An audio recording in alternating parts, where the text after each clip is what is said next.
Assalamualaikum warahmatullahi wabarakatuh. Salam sejahtera untuk kita semua. Halo Bapak Ibu Guru se-Indonesia, perkenalkan nama saya Dinar. Saya adalah guru di SMP IT Raudatul Jannah Kota Cilegon, Provinsi Banten. Pada kesempatan kali ini, saya selaku calon guru penggerak Angkatan 6 akan menampilkan aksi nyata saya dalam kegiatan yang telah saya ikuti, yaitu pendidikan guru penggerak Angkatan 6 dan telah menyelesaikan modul 1.4 tentang budaya positif. Selama mengikuti kegiatan pendidikan guru penggerak, saya selalu mendapatkan arahan dari fasilitator saya, yaitu Ibu Ani Sri Wahyuni. Selain itu, saya juga selalu mendapatkan pendampingan dari pengajar praktik saya, yaitu Bapak Muhammad Aji Ridwan. Berikut ini adalah rancangan tindakan untuk aksi nyata yang akan saya lakukan. Latar belakang: murid terbiasa mengikuti peraturan karena diawasi dan adanya sanksi atau konsekuensi jika tidak mengikuti peraturan tersebut, sehingga belum munculnya kesadaran akan pentingnya mengindahkan peraturan yang ditetapkan oleh sekolah. Adapun tujuan aksi nyata, yang pertama, menciptakan murid yang merdeka dan disiplin diri yang kuat. Lalu yang kedua, menumbuhkan budaya positif di sekolah dengan meyakini nilai-nilai kebajikan universal. Tolak ukur dari kegiatan ini adalah terbentuknya keyakinan kelas melalui kegiatan kesepakatan kelas yang dilakukan wali kelas dan murid. Lalu, murid mampu menerapkan dan menjalankan keyakinan kelas yang telah dibuat. Berikut adalah lini masa tindakan atau langkah-langkah tindakan yang akan dilakukan. Yang pertama, saya menghadap kepala sekolah untuk menjelaskan pentingnya penanaman budaya positif dan keyakinan kelas di sekolah, serta meminta izin untuk mendiseminasikan bersama rekan guru. Yang kedua, mengumpulkan rekan guru untuk melakukan diseminasi pemahaman materi budaya positif atau keyakinan kelas dan segitiga restitusi. Yang ketiga, berkoordinasi dan berkolaborasi dengan wali kelas untuk membuat keyakinan kelas di kelas masing-masing. Yang keempat, memantau, merefleksi, dan mengevaluasi keyakinan kelas yang telah dibuat. Adapun dukungan yang dibutuhkan, yang pertama, dukungan dari kepala sekolah, rekan guru, serta murid, agar tindakan yang telah disusun dapat dilakukan secara lancar dan menyeluruh. Kemudian, sarana dan prasarana untuk menumbuhkan budaya positif di sekolah. Lalu, orang tua dalam melakukan budaya positif di rumah masing-masing. Berikut ini adalah aktivitas murid bersama guru dalam menuliskan keyakinan kelas yang disepakati bersama. Assalamualaikum warahmatullahi wabarakatuh. Waalaikumsalam warahmatullahi wabarakatuh. Ya, alhamdulillah anak-anak kita bertemu lagi di kelas ini ya. Di kelas di mana Bapak mengajar pelajaran seni budaya. Ya. Nah, Bapak masuk ke kelas ini membawa sebuah karton. Kalian tahu apa yang mau kita lakukan? Tidak. Oke. Nah, hari ini Bapak mau mengajak kalian untuk membuat sesuatu, di mana sesuatu yang akan kita buat ini adalah nantinya akan bermanfaat pastinya untuk kita ya. Oke, kira-kira dari sudah bisa menebak sesuatu itu apa? Oke. Nah, ini adalah sebuah karton yang nantinya akan kita tulis bersama-sama. Nah, apa yang akan kita tulis? Yang akan kita tulis adalah keyakinan kelas. Coba, apakah kalian pernah mendengar istilah keyakinan kelas? Ada yang tahu? Tidak. Tidak, Pak. Tidak. Belum tahu? Oke. Jadi keyakinan kelas itu adalah yang membuat kita yakin untuk melakukan apa saja di kelas ini. Nah, agar kita yakin terhadap apa yang kita lakukan, berarti ada yang harus kita sepakati. Betul tidak? Betul. Agar yang kita lakukan itu tidak menyalahi kesepakatan kita, ya, tidak menyalahi kesepakatan kita bersama. Nah, oleh karena itu itulah yang membuat kita yakin terhadap apa yang kita lakukan. Nah, hari ini kita akan merumuskan keyakinan kelas bersama-sama, dan tentu saja keyakinan kelas ini adalah hasil dari kesepakatan kita bersama, sehingga nanti kita mengetahui apa saja yang boleh dilakukan dan apa saja yang tidak boleh kita lakukan sesuai dengan keyakinan kelas yang sudah kita rumuskan. Oke, bisa diajak kerjasamanya anak-anak? Bisa. Nah, selanjutnya Bapak meminta bantuan dari kalian yang mau menuliskan, ya, yang mungkin bisa menulis dengan tulisan yang rapi di kantor ini. Silakan, Bapak minta bantuannya. Kania, oke, Kania, silakan Kania, ya. Nah, selanjutnya nanti kita rumuskan. Ada beberapa poin yang nanti kita rumuskan di keyakinan kelas ini. Silakan, Bapak minta masukan dari semuanya. Mungkin ada yang punya masukan, misalnya menjaga kebersihan kelas atau saling membantu terkait dengan teman yang kesulitan dan seterusnya. Jadi silakan ya, masing-masing punya gagasan yang boleh disampaikan. Ya, baik. Kita akan mulai.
Berikut ini adalah kegiatan diseminasi di sekolah mengenai pemahaman saya dan pengalaman budaya positif yang telah saya lakukan di sekolah.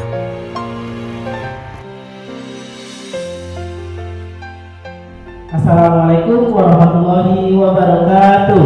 Waalaikumsalam warahmatullahi wabarakatuh. Alhamdulillahirabbil alamin. Puji dan syukur kehadirat Allah Subhanahu wa taala. Pada kesempatan siang hari ini pada tanggal 11 November tahun 2022 bertempat di SMP Rodatul Jannah kita bisa berkumpul kembali untuk melaksanakan ataupun mendengarkan beberapa sumber ya yang terbaru, terutama dari teman-teman yang berkesempatan untuk menjadi calon guru penggerak. Salawat serta salam semoga selalu tercurahkan kepada junjungan kita Nabi besar Muhammad Sallallahu alaihi wasallam. Terima kasih kepada rekan-rekan semua yang sudah hadir di sini. Hari ini kita akan mendengarkan ataupun mendapatkan informasi baru dari rekan-rekan kita yang hari ini berkesempatan untuk mensosialisasikannya berdasarkan dari tugas yang harus dilakukan, yaitu salah satu menjadi calon guru penggerak atau CGP, khususnya berbagi informasi ini untuk kita semua yang berada di sini, dan ini adalah salah satu imbas dari yang apa yang teman-teman atau rekan-rekan yang sudah dapatkan. Pada kesempatan hari ini kita akan mendapatkan ataupun diberikan yang namanya materi berupa diseminasi ya, diseminasi dari teman-teman rekan-rekan semua.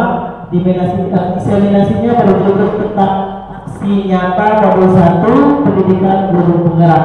Di sini materi kita sudah hadir. Yang pertama adalah Bapak Dinar SPD dan yang kedua adalah Ibu Imal Amalia. Rekan-rekan kita yang berada di depan ini adalah salah satu ataupun dua orang ini ya pastinya adalah calon guru penggerak, dan mereka sudah mendapatkan banyak ilmu yang harus dibagikan ataupun di-share, diimbas kepada kita semua. Pada kesempatan ini dua narasumber kita akan menjelaskan dan berdiskusi apa yang sudah mereka dapatkan, dan kita akan mendengarkan presentasi ataupun diskusi dari teman-teman kita yang berada di ataupun menjadi narasumber pada hari ini. Ya, tidak banyak pengantar ataupun yang lainnya, kita efektifkan saja waktu kita pada siang hari ini kepada dengan diseminasinya adalah nilai peran dari guru penggerak. Silakan Pak Dina. Bismillahirrahmanirrahim. Assalamualaikum warahmatullahi wabarakatuh. Waalaikumsalam warahmatullahi wabarakatuh. Ya, sebelumnya saya ucapkan terima kasih kepada Pak Hakim selaku moderator, serta Bu Imal rekan saya di CGP Angkatan 6, serta Bapak Ibu semuanya yang sudah hadir pada kegiatan siang hari ini. Baik, saya akan melanjutkan terkait dengan paparan mengenai nilai dan peran guru penggerak. Ya, nah ini dulu Bu Imal. Ya baik Bapak Ibu semuanya, ketika kita mendengar guru penggerak, tentunya kita penasaran ya, bagaimana sih guru penggerak itu? Apa bedanya dengan guru yang tidak penggerak, gitu ya? Nah, sebetulnya guru penggerak ini memiliki nilai-nilai yang kalau saya lihat teman-teman saya di SMP ITERA Rotul Jana ini sebetulnya sudah memiliki nilai-nilai ini. Nah, nilai apa saja itu? Yang perlu diketahui dulu, kita harus memahami dulu terkait dengan nilai dan peran dari guru penggerak ini adalah sebuah komitmen yang harus dipegang oleh seorang guru penggerak, dipedomani dan juga diterapkan, khususnya dalam perannya sebagai guru di sekolah.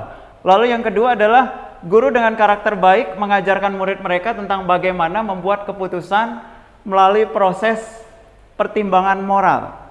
Dan yang ketiga adalah guru dengan karakter yang baik melestarikan nilai-nilai kebaikan di tengah masyarakat melalui murid-murid mereka. Nah, sehingga nilai-nilai yang ini yang dimiliki oleh guru penggerak ini nanti akan tertanam pada dirinya, dan sehingga guru ini memiliki peran dalam kehidupannya, khususnya ketika dia berada di sekolah.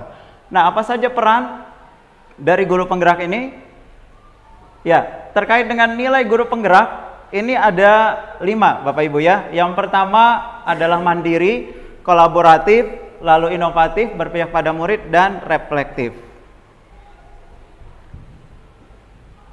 Nilai mandiri. Nah, tentu saja kita sudah sering mengenal dengan karakter mandiri. Mandiri yang bagaimana yang dimaksud yang harus ada dalam seorang guru penggerak, yaitu mampu memunculkan motivasi dalam dirinya, untuk membuat perubahan baik untuk lingkungan sekitarnya maupun untuk dirinya sendiri. Lalu yang kedua adalah senantiasa memampukan diri sendiri dalam melakukan aksi serta berkenan mengambil tanggung jawab dan turun tangan untuk memulai suatu perubahan.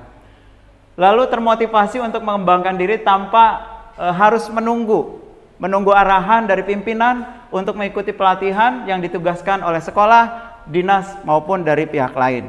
Nah, ketika kita punya inisiatif untuk mempelajari sesuatu, misalnya kita tertarik belajar dari YouTube, lalu juga tertarik untuk mendengarkan informasi seperti yang dilakukan saat ini, berarti itu adalah salah satu indikator Bapak Ibu memiliki nilai mandiri. Ya, selanjutnya adalah kolaboratif. Kolaboratif ini adalah mampu membangun hubungan kerjasama yang positif dan harmonis dengan rekan sejawat, dengan orang tua, lalu peserta didik, komunitas sekolah, organisasi di lingkungan sekolah, serta dinas pendidikan yang tentu saja tujuannya adalah untuk kemajuan sekolah. Nah, inovatif. Inovatif ini adalah mampu menemukan ide-ide atau gagasan baru tentang metode, media, dan suasana pembelajaran yang berpusat kepada peserta didik dan tentu saja menyenangkan. Karena inovasi pembelajaran ini adalah hal yang penting sekali untuk kita kembangkan, khususnya dalam pembelajaran di era abad 21 ini. Lalu nilai yang selanjutnya adalah berpihak pada murid. Berpihak pada murid ini mampu menciptakan lingkungan belajar yang asik, aman, nyaman, dan menyenangkan, serta memperhatikan kepentingan murid dan mampu mengembangkan potensi dari murid itu. Lalu murid juga diberi kesempatan untuk berpendapat. Dan peran guru adalah mengarahkannya sehingga murid tetap pada koridornya sebagai seorang pendidik. Karena apapun yang dilakukan oleh seorang guru, khususnya guru penggerak, tentu saja muaranya adalah untuk para muridnya. Selanjutnya adalah reflektif. Nah, reflektif ini adalah melakukan evaluasi. Seorang guru adalah manusia yang tentu tidak luput dari kesalahan. Oleh karena itu, nilai reflektif harus dimiliki oleh seorang guru penggerak agar ia selalu melakukan evaluasi diri terhadap kegiatan atau proses yang telah dilaksanakannya, lalu bersedia menerima segala masukan dan bersikap terbuka, serta terus mengembangkan sikap hal yang positif. Lalu mampu senantiasa merefleksikan dan memaknai pengalaman yang terjadi di sekelilingnya, baik yang terjadi pada diri sendiri maupun pihak lain. Nah, berikut ini adalah peran guru penggerak. Dari nilai-nilai yang sudah dimiliki oleh seorang guru penggerak, maka dapat dia implementasikan menjadi peran yang ia terapkan dalam sekolah tempat ia mengajar. Yaitu yang pertama menjadi pemimpin dalam pembelajaran, lalu menggerakkan komunitas praktisi, menjadi coach bagi guru lain, mendorong kolaborasi antar guru, serta mewujudkan kepemimpinan murid. Ya, baik Ibu, masih semangat kan? Masih ya. Karena saya lihat kayaknya serius gitu ya. Mudah-mudahan seriusnya itu karena benar-benar memikirkan ini ya, bukan memikirkan masalah yang ada di mana gitu di rumah. Oke, ya baik. Ya. Nah, ini melanjutkan apa yang disampaikan oleh Bu Imal tadi ya. Tapi dalam perannya kita sebagai guru, peran kita sebagai guru terhadap peserta didik kita, gitu. Nah, di sini ada 5 posisi kontrol ketika kita berperan terhadap peserta didik kita dan pada saat peserta didik kita melakukan suatu kesalahan. Di sini ada 5 posisi kontrol. Yang pertama sebagai penghukum, lalu yang kedua sebagai pembuat merasa bersalah, yang ketiga sebagai teman, yang keempat sebagai pemantau, dan yang kelima sebagai manajer. Nanti Bapak Ibu bisa melihat dari 5 ini ya, yang biasa dilakukan oleh Bapak Ibu ketika menghadapi anak yang melakukan kesalahan itu posisinya sebagai apa? Nanti kita lihat bersama-sama ya. Nah, belum Bu. Ya. Baik, yang pertama adalah sebagai penghukum. Seorang penghukum bisa menggunakan hukuman fisik maupun verbal. Orang-orang yang menjalankan posisi penghukum senantiasa mengatakan bahwa sekolah memerlukan sistem atau alat yang dapat lebih ya, lebih menekan murid-murid agar lebih merasakan salah gitu ya. Nah, Contohnya seperti ini, ketika seorang guru mengeluarkan kalimat patuhi aturan saya atau awas, gitu. Ada ancaman di situ. Kamu selalu saja salah, lagi-lagi kamu yang melakukannya. Nah, ini akan membuat murid menjadi marah dan mendendam atau bersifat agresif. Ini posisi kontrol yang pertama sebagai penghukum. Lalu yang kedua, pembuat merasa bersalah. Nah, pada posisi ini biasanya guru akan bersuara lebih lembut. Pembuat rasa bersalah akan menggunakan keheningan yang membuat orang lain merasa tidak nyaman, bersalah, atau rendah diri. Ini biasanya ada makna sindiran. Ketika kita melihat anak bersalah, kita tidak ada intonasi keras suara yang kita keluarkan, tapi dari kata-kata yang kita ucapkan itu membuat si anak itu menjadi merasa bersalah. Contoh kalimatnya seperti ini. Ibu sangat kecewa sekali dengan kamu. Gimana coba kalau orang tua kamu tahu kamu berbuat begini?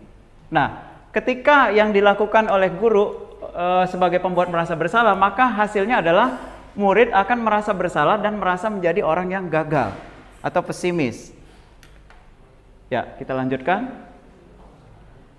Yang ketiga adalah posisi kontrol sebagai teman.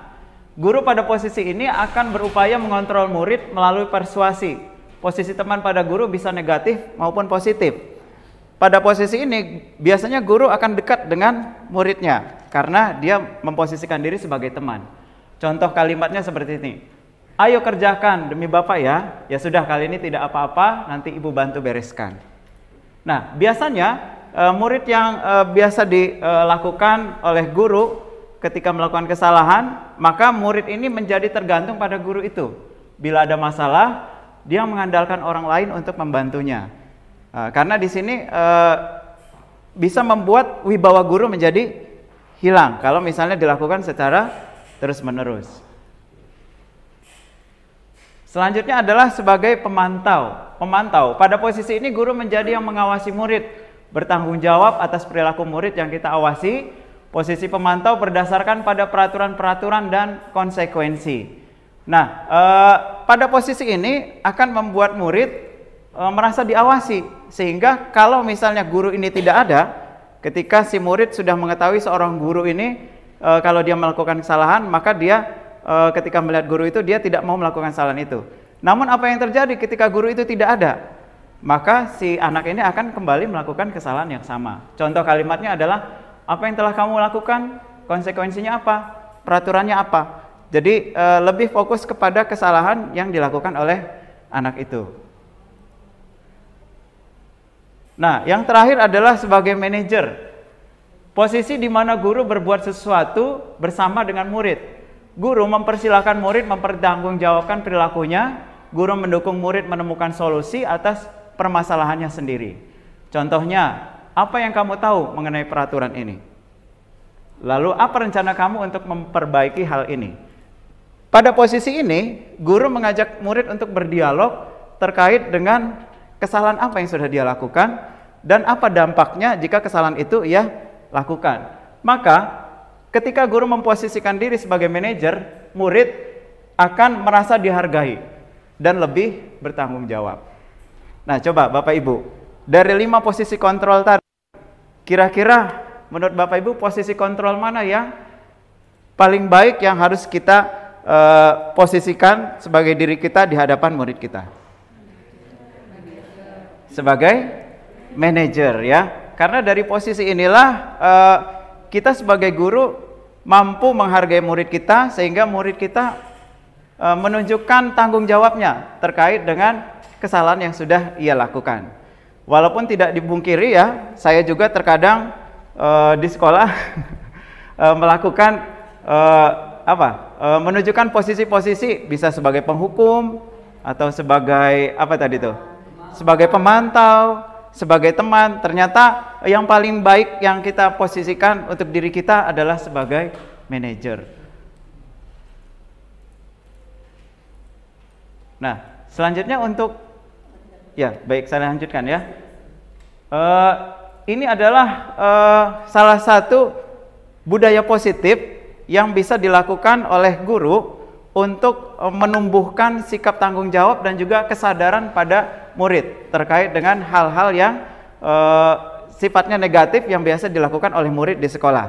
maka guru sebaiknya merancang sebuah keyakinan kelas. Nah, apa itu keyakinan kelas? Jadi keyakinan kelas ini menurut Gosen adalah sebuah keyakinan yang akan lebih memotivasi seseorang secara intrinsik atau dari dalam.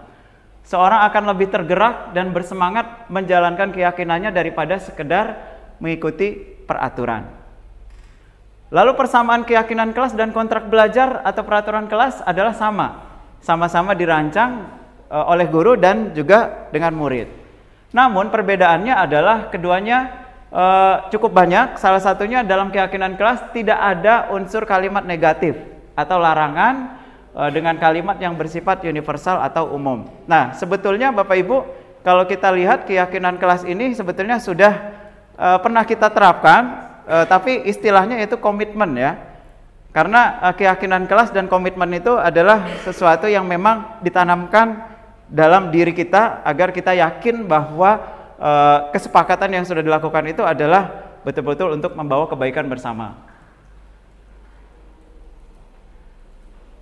Nah, ini adalah langkah. Mungkin Bapak Ibu ketika sudah mendapatkan informasi ini dapat mencoba mempraktekannya di kelas. Sebetulnya ketika guru mau mengajar di awal semester itu biasanya sudah dilakukan dalam bentuk kontrak belajar ya. Nah, hanya saja bahasa kontrak belajar dengan keyakinan kelas itu memiliki perbedaan seperti yang sudah saya jelaskan tadi.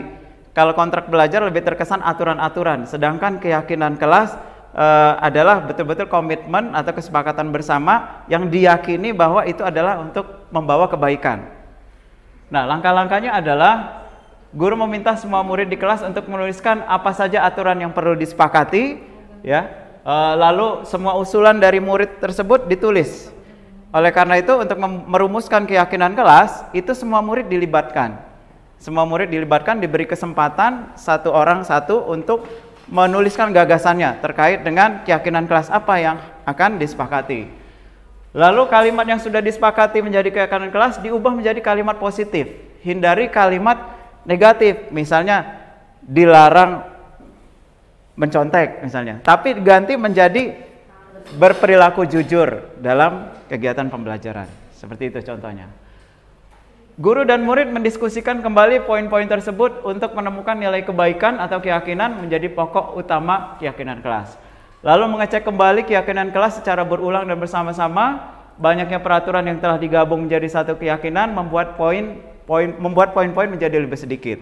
Artinya ketika banyak sekali usulan-usulan dari setiap anak itu guru mengelompokkan bersama murid sehingga nanti menjadi keyakinan kelas yang sebetulnya itu sudah mewakili dari seluruh anak yang ada di kelas tersebut. Jika keyakinan kelas selesai sudah disepakati, guru bersama-sama meninjau kembali dan membubuhkan tanda tangan. Nah, ini seperti yang sudah kita lakukan dalam komitmen bersama. Yaitu tanda tangan tersebut sebagai simbol kesepakatan bersama dan diyakini bersama.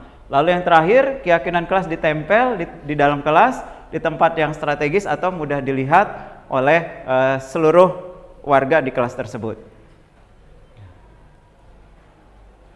Nah, ini beberapa contoh yang sudah saya dan Bu Imbal lakukan. Ya, di sini anak-anak menyusun keyakinan kelas. Mereka mengusulkan gagasan-gagasannya lalu menempelkannya, dan di situ guru memfasilitasi dan juga merumuskan terkait dengan keyakinan kelas apa saja yang memang harus disepakati bersama.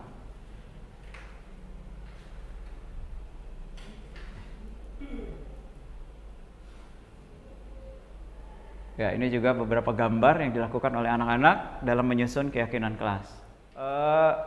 Begitupun dengan yang Bapak Ibu lihat di sini ya. Ini sebenarnya terjadinya pada saat Bu Mai masuk di kelas saya. Ya, pada saat itu Bu Mai mau masuk, terjadi kegaduhan di kelas. Biasa anak-anak kelas 9B, anak laki-lakinya khususnya, itu suka membuat bola yang terbuat dari kertas yang dibuletin gitu ya, lalu digulung, diikat pakai lakban. Habis itu mereka main-mainkan, dilempar-lempar, ditendang-tendang. Nah, pada saat itu saya melihat pas Bu Mai mau masuk itu hampir saja mengenai Bu Mai. Ya, hampir saya mengenai Bu Mai. Nah, oleh karena itu di sini saya coba menerapkan segitiga restitusi. Seperti yang disampaikan oleh Bu Imal tadi, jadi ada tahapan-tahapan yang harus saya terapkan pada anak-anak yang memang melakukan kesalahan-kesalahan tersebut. Intinya dari penerapan segitiga restitusi ini adalah adanya dialog yang bisa memunculkan kesadaran anak sehingga bisa membuka pikiran mereka bahwa apa yang mereka lakukan itu adalah salah. Dan ketika mereka melakukannya lagi, bahwa itu pastinya akan memberikan dampak yang tidak baik, baik itu untuk dirinya maupun untuk orang-orang di sekitarnya. Lanjut, Bu Imal. Nah, seperti ini yang Bapak Ibu lihat. Jadi tahapannya yang pertama menstabilkan identitas. Ketika itu saya menanyakan kepada anak. Di sini ada dua orang yaitu Faris dan Syahdan ya, yang memang aktor utamanya dalam kegaduhan di kelas tersebut. Nah, di situ saya menstabilkan identitas, menanyakan seperti ini. Yang dilakukan oleh Syahdan dan Faris itu bukan hanya Syahdan dan Faris yang melakukan, tapi semua anak hampir melakukannya. Mengapa? Karena memang di usia kalian saat ini kalian masih suka dengan bermain-main seperti itu. Itu menstabilkan identitas agar mereka sadar bahwa memang perilaku yang mereka lakukan itu adalah sesuatu yang wajar karena mereka memang masih anak-anak. Lalu di situ yang kedua adalah validasi tindakan yang salah. Nah, selanjutnya baru saya tegaskan bahwa walaupun memang perilaku tersebut wajar, tapi tetap saja dalam kondisi saat yang di dalam kelas itu adalah perbuatan yang salah. Jadi divalidasi perilaku mereka itu bahwa mereka harus sadar bahwa itu adalah perbuatan yang salah. Kenapa salah? Karena itu bisa menimbulkan kegaduhan sehingga ketika Bapak Ibu guru yang mau mengajar di kelas kalian, suasana kelas menjadi tidak kondusif. Bahkan kalau misalnya perilakunya berlebihan itu bisa membahayakan orang lain. Itu terkait dengan validasi tindakan salah. Lalu yang ketiga adalah menanyakan keyakinan. Nah, ini baru dikaitkan dengan keyakinan kelas. Bahwa keyakinan kelas yang sudah kita sepakati itu bagaimana? Apakah ada di keyakinan kelas itu menjaga ketentraman kelas? Ada, Pak. Nah, kalau begitu apa yang sudah dilakukan oleh Syahdan dan Faris adalah melanggar keyakinan kelas. Dan apakah yang kalian lakukan ini nantinya bisa berdampak baik untuk orang lain? Tidak, Pak. Seperti itu. Jadi intinya dari segitiga restitusi ini adalah memberikan kesadaran kepada anak agar mereka tahu bahwa perbuatan itu adalah perbuatan yang tidak baik. Seperti itu Bapak Ibu, kurang lebihnya ya. Ya, mungkin itu yang terakhir Bu Imal ya. Ya baik, ada kata-kata yang bisa memberikan motivasi untuk kami dan juga mungkin Bapak Ibu semuanya. Perencanaan yang baik diikuti dengan tindakan yang baik, maka akan memberikan hasil yang terbaik. Apa yang dipaparkan oleh saya dan Bu Imal tadi adalah sebuah perencanaan yang tentu saja harus diikuti dengan tindakan. Ketika perencanaan dan tindakan itu dilakukan dengan baik, maka insya Allah hasilnya juga akan baik, memberikan hasil yang terbaik. Ya, mungkin itu dari saya. Selanjutnya mungkin saya kembalikan kepada Pak Hakim selaku moderator. Ya, terima kasih Pak di pemaparan materinya. Kita berikan tepuk tangan dulu buat Pak Dinar ya. Wah, luar biasa sekali. Tadi saya mendengar atau mendapatkan banyak-banyak istilah ya. Istilah yang sebetulnya memang sudah pernah kita lakukan di sekolah, tapi memang membutuhkan satu komitmen ya, pastinya komitmen dari sekolah, dari Bapak Ibu guru pengajar mengenai keyakinan kelas, restitusi itu seperti apa. Sebetulnya ya sudah terintegrasi ya, tetapi memang ya itu tadi butuh sebuah komitmen supaya semuanya bisa berjalan dengan baik ataupun bisa selaras lah antara guru, sekolah dengan murid. Apapun yang kita lakukan adalah untuk yang berpihak pada murid ya pastinya. Ya, rekan-rekan semua, pemaparan materinya sudah selesai. Kalaupun dari rekan-rekan semua ada yang mau berdiskusi atau menanyakan hal-hal yang mengenai keyakinan kelas, restitusi, ataupun ada hal yang di kelas yang memang perlu disampaikan untuk didiskusikan, mudah-mudahan dari pemateri kita Pak Dinar dan Bu Imal bisa memberikan solusi ya kepada kita semua. Silakan Bapak Ibu yang mau bertanya, saya persilakan.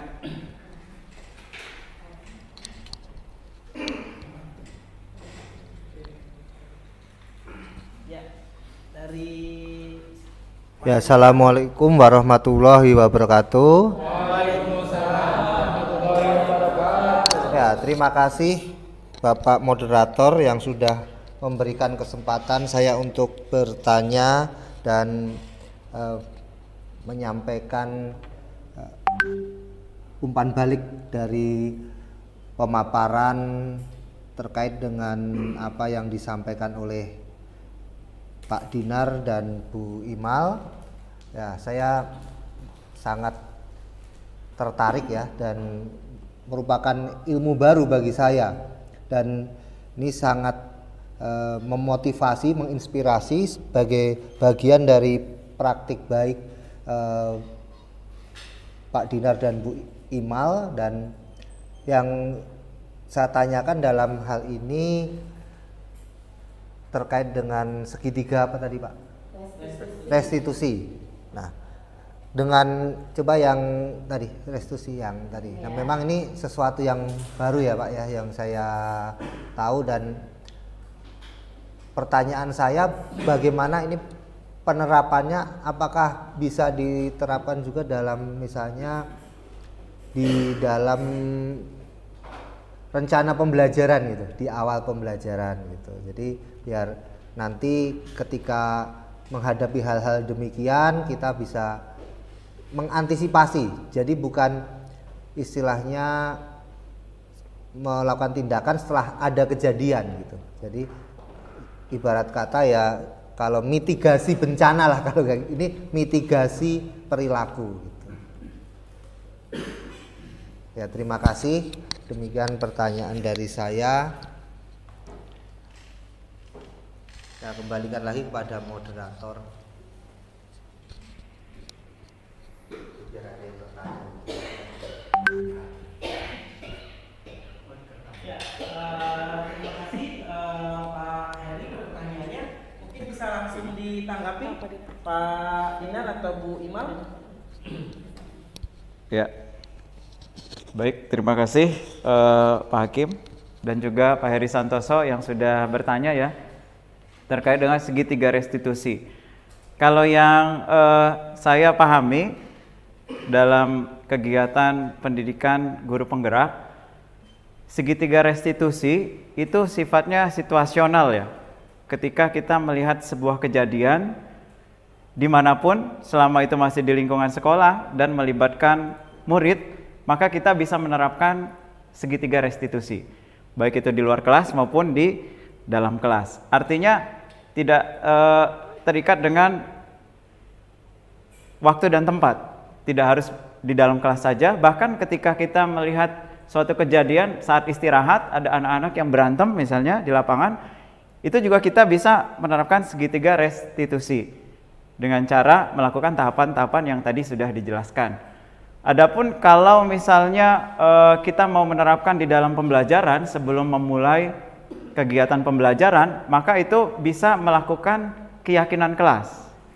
Keyakinan kelas itu semacam kontrak belajar, di mana di situ nanti memuat berbagai macam gagasan-gagasan yang memang tujuannya untuk disepakati bersama. Nah, keyakinan kelas ini nanti akan berdampak pada perilaku anak yang ada di kelas tersebut ya. Misalnya kalau sudah disepakati menjaga kebersihan kelas, artinya ketika ada anak yang membuang sampah sembarangan di dalam kelas, nah maka itu berarti dia tidak sesuai dengan keyakinan kelas yang sudah disepakati. Dan untuk menindaklanjuti itu baru bisa menerapkan segitiga restitusi. Jadi segitiga restitusi itu lebih kepada tindak lanjutnya ketika keyakinan kelas itu tidak dilakukan. Seperti itu Pak. Oke, itu ya Pak Heri yang telah disampaikan jawabannya. Mudah-mudahan nanti kalau ada yang belum serta ataupun ada masukan, kita cari solusinya berdiskusi di luar dari forum ini. Ya, Bapak dan Ibu semua, ada pertanyaan lagi? Silakan untuk menyampaikan pertanyaannya. Mumpung ada dua materi kita yang di sini yang bisa memberikan solusi kalau ada kendala yang ada di sana. Ya, persilakan. Mungkin dari ya, ada Pak Somad. Ya, terima kasih atas kesempatannya. Yang ingin saya tanyakan sebenarnya bukan menanyakan, ini minta penjelasan ulang terkait tadi adanya reward dan punishment ya. Itu sama-sama tidak baiknya ya. Nah, ini mohon penjelasan yang lebih ini dalam hal apa untuk reward dan punishment ini sama tidak baiknya. Sedangkan mungkin kalau kita perhatikan justru dengan adanya reward dan punishment itu mungkin bisa memacu ya, memotivasi bagi yang lainnya atau yang mendapatkan rewardnya ya, seperti itu. Mungkin minta penjelasan ulang. Terima kasih. Assalamualaikum warahmatullahi wabarakatuh. Waalaikumsalam warahmatullahi wabarakatuh. Ya, terima kasih pertanyaannya ataupun semuanya Pak Somad. Bisa Pak Ibu dari situ aja, Pak Dinar dari sini aja. Bu Imal atau Pak Dinar? Mungkin tidak baik itu anak kecil maupun kita sebagai orang dewasa juga sama ya. Kalau saya lihat ketika contoh misalnya dalam mengikuti sebuah perlombaan, mungkin di sini ada beberapa teman yang memang sering sekali mengikuti kegiatan perlombaan ya.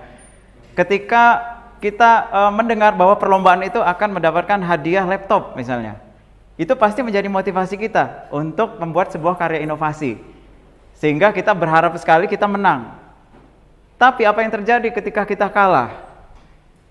Kita sudah berusaha untuk membuat karya inovasi yang baik, tapi ternyata Allah tidak mentakdirkan kita untuk menang, sehingga motivasi yang tadinya kita mengharapkan dapat laptop itu hilang. Nah, ketika itu terjadi, ketika seseorang itu memiliki motivasi untuk selalu mendapatkan penghargaan terhadap apa yang dia lakukan, maka ketika penghargaan itu tidak bisa ia dapatkan, disitulah nanti hilangnya semangat, bahkan dia tidak mau melakukan lagi apa yang sudah dia lakukan sebelumnya. Kalau Bapak Ibu mungkin kalau ikut lomba, ada yang mungkin karena ingin membuat sebuah karya inovasi agar pembelajaran di kelasnya lebih baik, tapi ada juga yang karena mau ikutan lomba. Coba siapa di sini yang kalau membuat karya inovasi kalau hanya ada lomba saja? Oke. Kalau yang masih memiliki niat seperti itu, berarti itu motivasinya belum muncul dalam dirinya, belum motivasi intrinsik, masih ekstrinsik. Artinya dia masih mengharapkan apa yang dari luar dirinya. Tapi kalau motivasi intrinsik, betul-betul dia ingin membuat sesuatu yang bermanfaat untuk orang lain. Terlepas dari apakah nanti itu kalau diikutkan lomba menang atau tidak. Seperti itulah kurang lebih Pak Somad ya. Gitu. Begitupun anak-anak, ketika saya membina lomba untuk anak-anak, saya sudah menekankan ke anak-anak jangan dulu berharap untuk juara. Kenapa? Karena juara itu adalah bonus. Juara itu adalah bonus. Tapi kita berusaha dulu untuk memberikan yang terbaik. Jadi intinya motivasi intrinsik itu yang memang harus muncul dulu dalam diri kita sehingga kita akan konsisten terus melakukan hal itu. Seperti halnya Bapak Ibu guru yang selalu berinovasi, tidak hanya menunggu adanya lomba. Ya, seperti itu ya. Mungkin tambahan dari saya. Oh ya, silakan. Siapa dulu, Pak? Betul.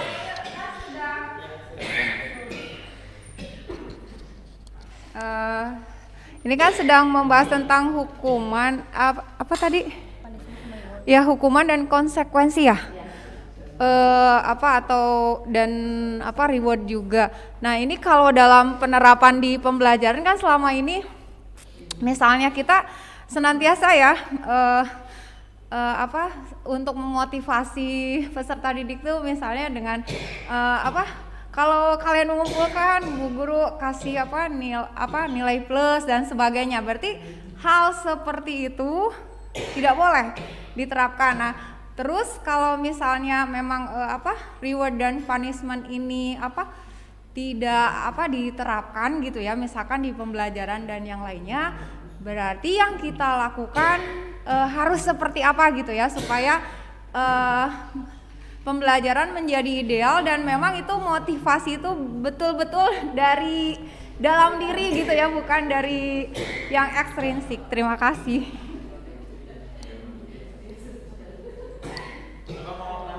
Disambung Pak Alam atau langsung Pak Alam ya? Siapa tahu Pak Alam bisa menjawab pertanyaan Bu Peti sekaligus. Enggak, saya mau bertanya, mungkin mirip pertanyaannya dari tadi Pak Riki dan saya berdiskusi luar biasa. Ini luar biasa Pak Dinar dan Bu Imal serta Pak Hakim selaku moderator, luar biasa. Ini banyak hal baru yang jadinya istilahnya dibalikan gitu ya. Jadi mungkin timbul banyak pertanyaan. Contoh tadi pertanyaan Pak Somad juga, saya juga berpikir gitulah. Terus apa yang membuat anak tergerak untuk melakukan sesuatu gitu Pak. Tadi ada sedikit yang menurut saya menarik untuk dibahas ketika menyinggung masalah persaingan ya. Persaingan dan timbulnya iri hati gitu loh. Kemudian Pak Dinar tadi menyinggung juga masalah perlombaan gitu.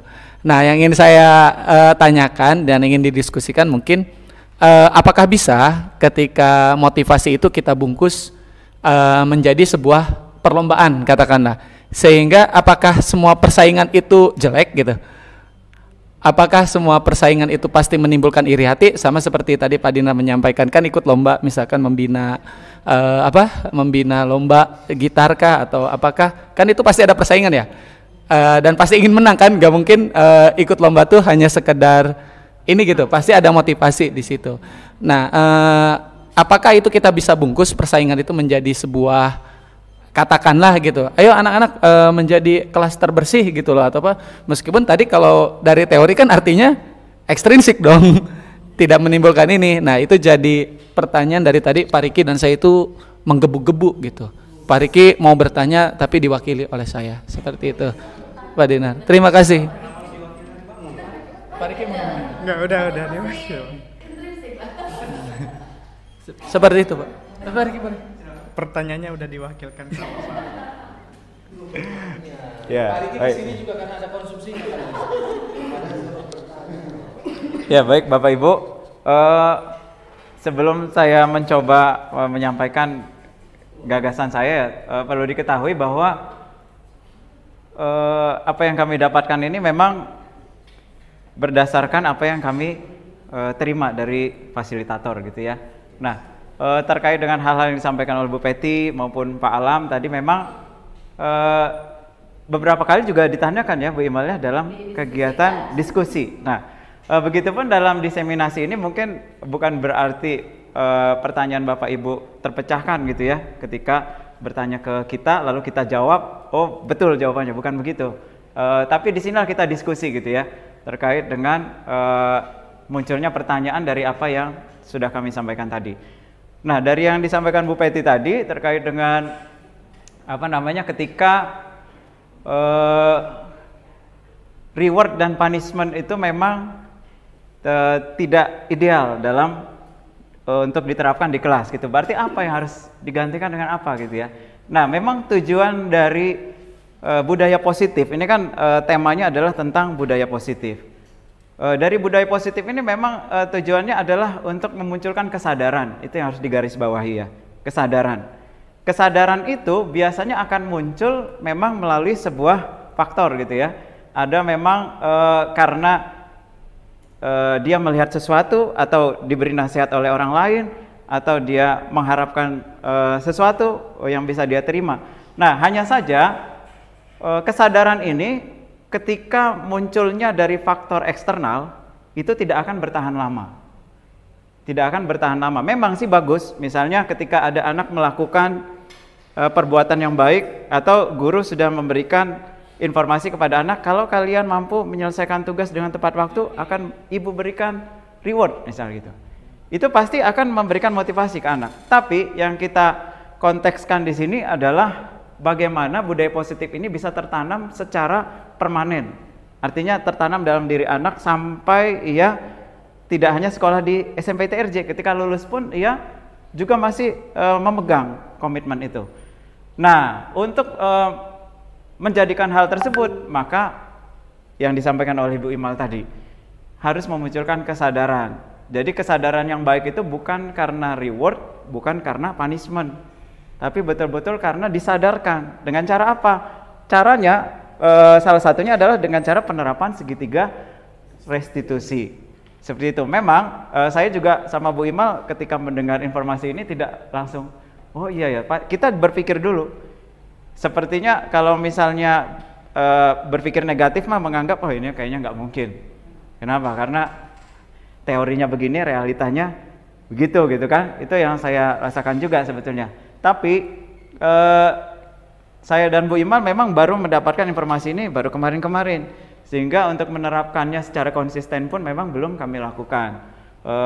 Memang idealnya hal ini tidak dilakukan oleh 1-2 orang, tapi oleh seluruh warga sekolah, baik itu oleh guru maupun OB, bahkan oleh kepala sekolah, ya, untuk penerapan segitiga restitusi ini. Dan itu pun dilakukannya secara terus-menerus, gitu. Kalau memang kita melihat kondisi yang sudah terjadi, itu sepertinya sangat tidak mungkin kita menerapkan ini kalau misalnya dilakukannya hanya 1-2 kali. Tapi kalau kita melakukannya secara menyeluruh dan secara terus-menerus, itu dikatakan dalam modul ini akan berdampak, ya, akan berdampak positif terhadap murid dan juga terhadap sekolah secara umum. Jadi seperti itu. Kalau untuk faktanya bagaimana, ya itu memang belum bisa kita lihat, ya, untuk saat ini. Perlu diuji dulu ya. Perlu diuji dulu, seperti itu. Ya, udah terwakilkan belum Pak? Jawaban saya tadi Pak? Belum ya? Ya udah ditambahkan dulu.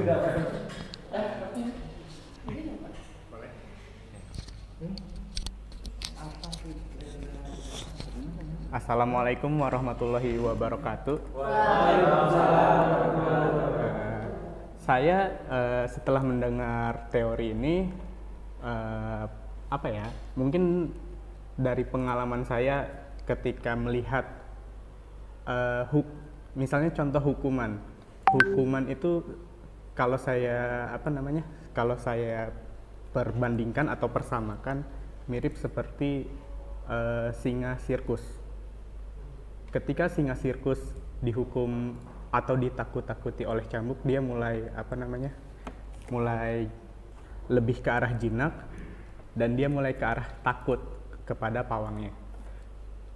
Dan juga yang reward. Nah, ini juga merupakan pengalaman saya pribadi. Saya dulu punya seekor burung, saya latih dengan cara memberikan makanan. Ketika dia melakukan sebuah trik dan itu benar, saya kasih, burung itu akan mengikutinya lagi. Saya latih trik baru, ketika salah nggak saya kasih reward, tapi ketika dia benar baru saya kasih reward. Jadi pola yang seperti itu dilakukan terus berulang-ulang, akan terbentuk suatu karakter. Nah, sementara kalau untuk segitiga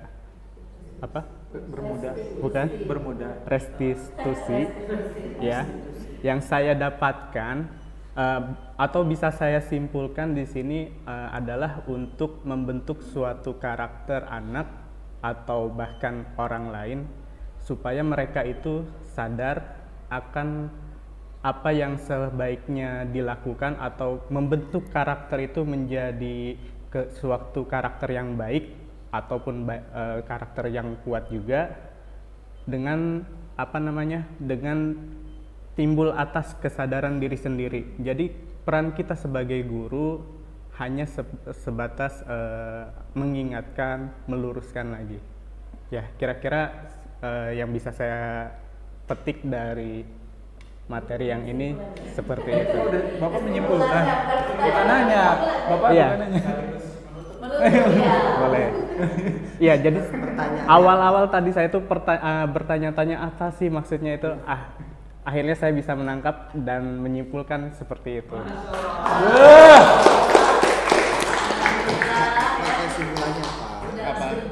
Ya, dari singanya ada, melihara singa juga. Ada. Ya.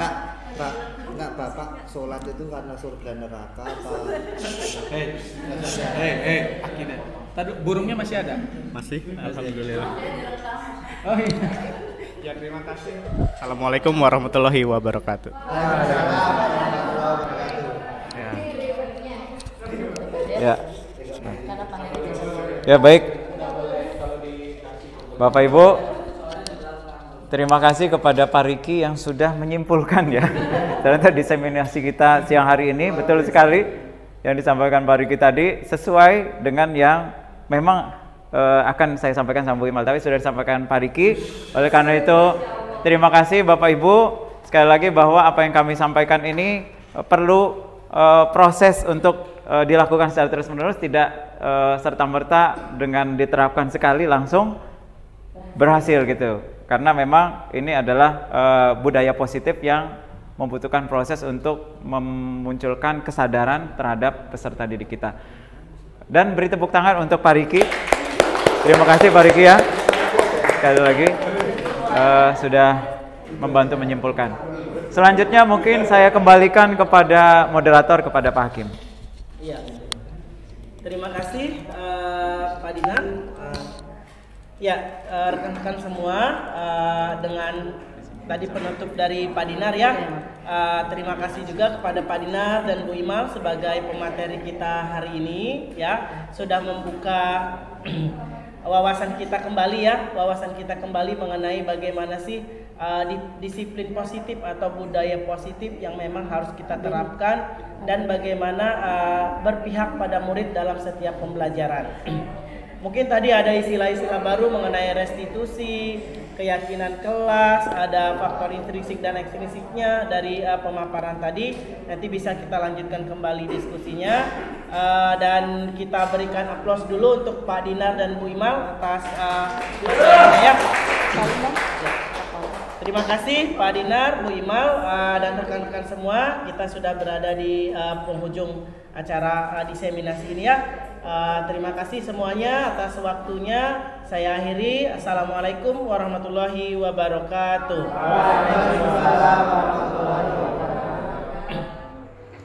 Bismillahirrahmanirrahim. Assalamualaikum warahmatullahi wabarakatuh. Saya Dedi Mugni Permadi, Kepala SMPIT Rodatul Jannah Cilegon.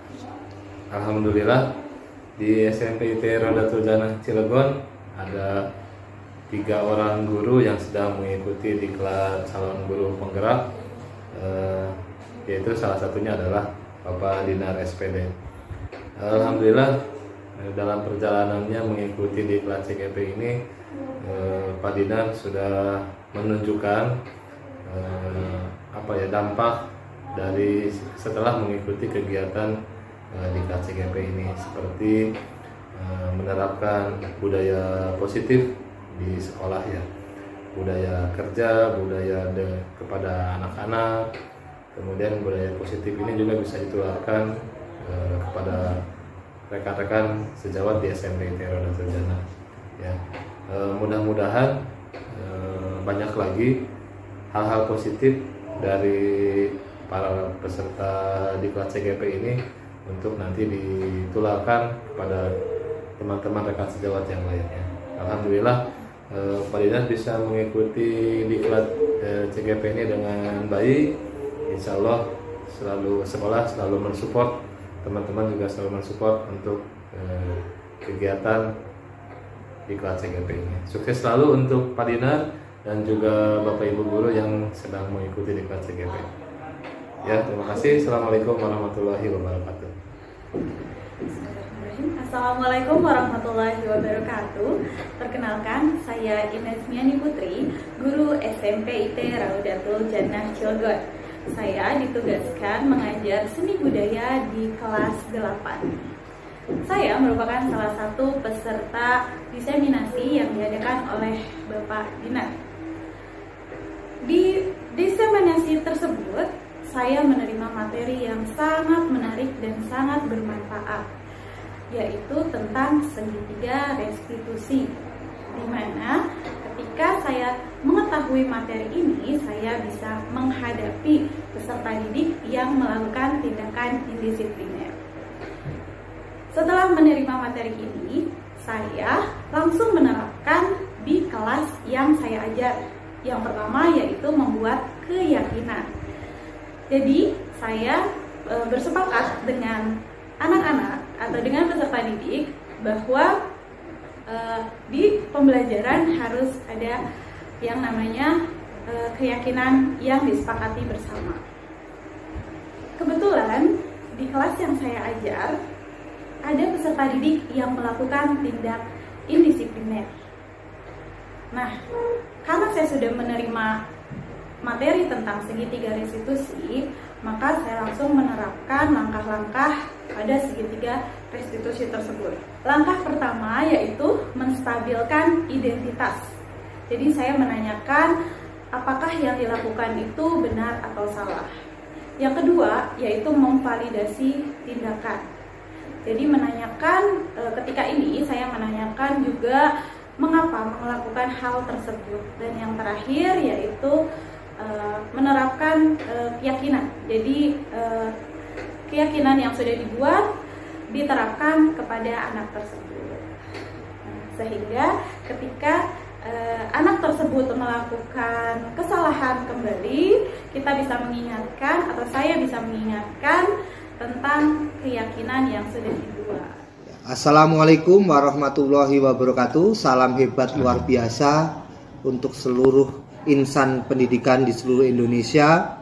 Perkenalkan, nama saya Heri Santoso, guru Bahasa Indonesia SMP IT Raudatul Janah Cilegon. Setelah mengikuti diseminasi rekan-rekan saya di calon guru penggerak Kota Cilegon, saya mendapatkan pencerahan terbaru terutama tentang bagaimana itu pendidikan yang selayaknya, yang memanusiakan manusia seperti apa yang pernah disampaikan oleh Ki Hajar Dewantara selaku Bapak Pendidikan Indonesia. Selain itu, saya mendapatkan pengalaman baru terkait dengan segitiga restitusi dan materi-materi yang lain yang disampaikan oleh rekan-rekan di calon guru penggerak Kota Cilegon. Mudah-mudahan apa yang saya dapatkan dan apa yang disampaikan oleh rekan-rekan saya di calon guru penggerak Kota Cilegon bisa menginspirasi insan pendidikan di seluruh Indonesia dan menjadi motor penggerak pendidikan yang sekarang sedang digaungkan, bahwa kolaborasi itu sangat penting antara semua stakeholder di dunia pendidikan. Terima kasih. Billahi taufik wal hidayah. Wassalamualaikum warahmatullahi wabarakatuh.